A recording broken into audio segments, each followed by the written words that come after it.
FameLab champion was Scottish. Last year, it's a Finn, and now it's Ossama, who was born in Cairo. So for the purposes of tonight, I think he can count as Swiss and Egyptian at the same time. Ossama is a neuroscience PhD student in the Brain Mind Institute at EPFL, that's the Swiss Federal Institute of Technology in Lausanne, where he studies remote traumatic memories, where they're stored in the brain and how we can overcome them.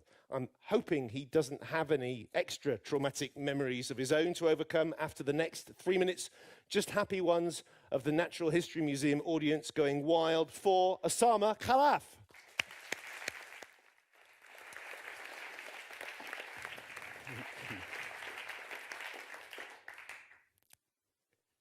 In 1975, Melbourne, Australia, a lady got raped, but she gave a vivid description of the perpetrator to the police, leading them to his door.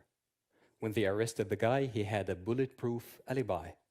It turned out that this guy is the psychology professor Donald Thompson, and at the same exact time when the crime took place, he was on live TV, being interviewed by a police commissioner discussing memory distortions.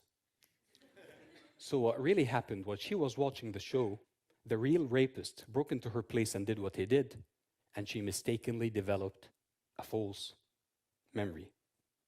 So now if you think that developing a false memory is something infrequent in nature or exclusive to people with memory impairment, maybe you should think again of how many times you were dead sure of switching off the lights or the TV at your place, and then when you return back, you find that they are still on. The bottom line here is we all do create false memories on a daily basis, mostly about trivial things. But if in a courtroom and your own lives are on the line because of one of them, then we have to pay more attention to this matter. In the States, there are around 300 people who were convicted based on a false memory of a witness. And after spending up to 30 years behind bars, they were proven innocent by DNA testing. That's quite alarming. And that's why a lot of memory researchers are dedicating their efforts to study false memories in the lab. But before I tell you how they do so, let me maybe do a simple exercise with you. I'll read out loud 2 word lists, and then I'll ask you a couple of questions afterwards. The first word list: candy, sour, sugar, bitter, good, taste, tooth, nice, honey, soda, chocolate, heart, cake, tart, pie. Second word list: mad, wrath, fear, hate, fight, rage, hatred, temper, mean, fury, ire, emotion, enrage. So now please raise your hand if you remember that the word sweet was on the first word list. Keep your hands up, please. Now raise your other hand if you remember that the word anger was on the second word list. That's a lot of you, and this is exactly how they induce a false memory in the lab, because neither of these words was on either of these lists. So in the lab, after the volunteers take the very same exercise like you did, they go inside a big brain scanner that can precisely measure the brain activation. And it turns out that the brain region responsible for hearing shows a very low activation upon the recall of a false memory when compared to the recall of a true memory. So my take-home message here is, by further developing this approach, it's quite possible to have a memory accuracy detector that can filter memories, true from phony. And since not all cases have evidence that's useful for DNA testing, this approach could definitely save lots of innocent lives in the courtroom. Thank you.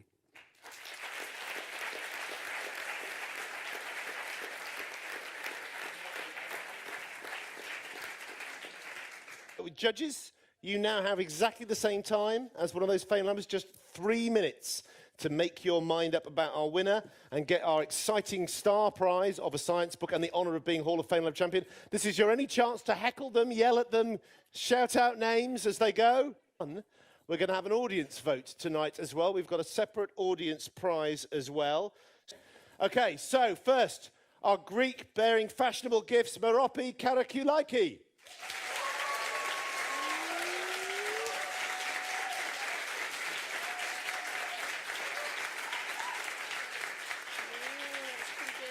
'That's pretty good. That was 137 NH Embrams. On the rocky road from Dublin, geologist Claire Stead.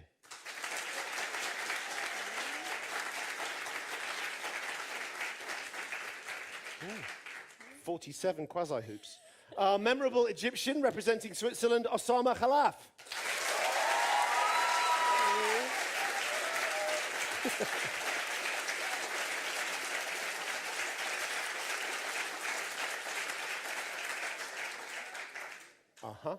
From the general area of Bulgaria, the delicious Iviwa Sopotenska.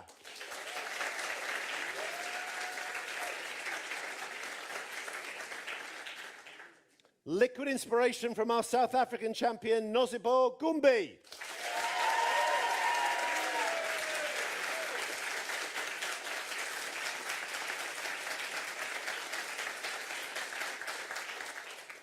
And deserving an H2 ovation, a Kazakh standing ovation, Ayman Temirova.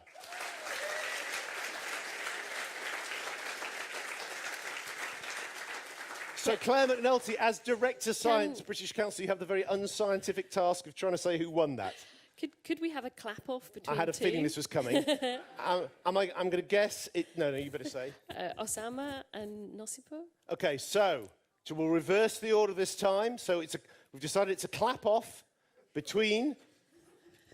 I love the way we're just mangling the language here. So it's a clap off between Nosipo Gumbi and Ossama Khalaf. So first, please, one more time for our reigning South Africa champion, Nosipo Gumbi.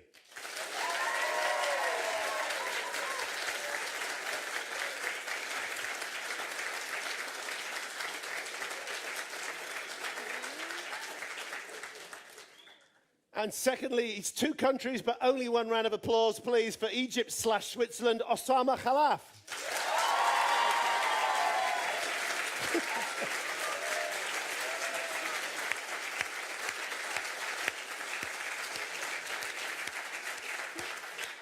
Claire, do I need to say? No, that was pretty conclusive. Osama gets it, I think. Ossama, come on up.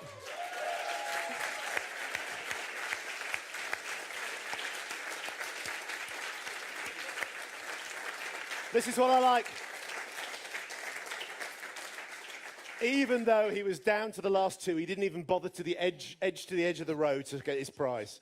Okay, Ossama, congratulations. You may as well stay on the stage. We're kind of at the end. Stay with us, because however they've done it now is the point where our judges have to disappoint 83.333 recurring % of our FameLabbers. So please, Anna, Carl Lewis, not Carl Lewis, come back to the stage. No point cheering now. They've made their minds up. So come to the stage. So we've made your decision based on those three criteria mentioned before: content, clarity, charisma. I don't know if you took one each. And I don't know who's going to speak on behalf of you, but off you go. You've managed. Yeah, what happened to your microphone? I can project. Or I can speak on my phone. Thank you very much. So it has been a very hard decision. We did debate back and forth a little bit, but did come to an unanimous decision in the end. We all agreed the contestants displayed a great range of topics and all things they talked about, and also with fascinating deliveries. We love the incorporation of narrative and story that many of them did. The winner that we decided, we picked out on particular things, and we loved the use of intrigue in the beginning that he or her used.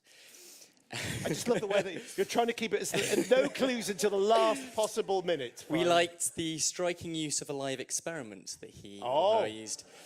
And I think I've hinted too much there. The winner, of course, was Ossama. Congratulations. He's already on the stage. Claire, present the prize.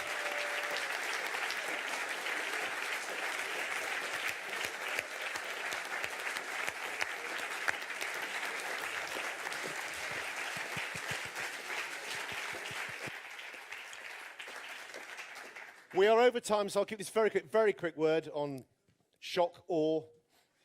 Both. Good, but that's fine. I'd like to thank the jury, of course, and my colleagues, the other FameLabbers, and all my friends and family.